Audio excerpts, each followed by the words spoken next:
So welcome students. In this question you're given that these two represent two diameters of a circle and the area of the circle is 10 pi. If that is so, what is the equation of the circle?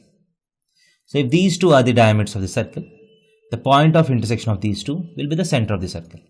And from the area you get the radius. So once you get the center and radius, you can get the equation of the circle. So first let us find the radius. Let us find the center of the circle. That is the point of intersection of these two.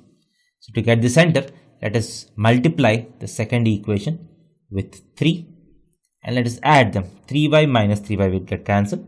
So 2x plus 9x, 11x plus 1 minus 12 plus 1 minus 12 is minus 11 is equal to 0, x is equal to 1. So if x is equal to 1, 3y plus 3 is equal to 0, y will be equal to minus 1. So x is equal to 1, y is equal to minus 1 is the point of intersection of these two lines. That means the center is nothing but 1 minus 1. And area is nothing but pi r square is equal to 10 pi. Pi and pi gets cancelled. This implies r square is equal to 10. So you get the center, you get the radius. So the equation is x minus 1 whole square plus y plus 1 whole square is equal to 10. So this is the required equation.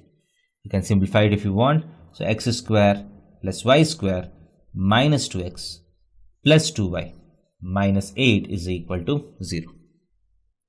Thank you.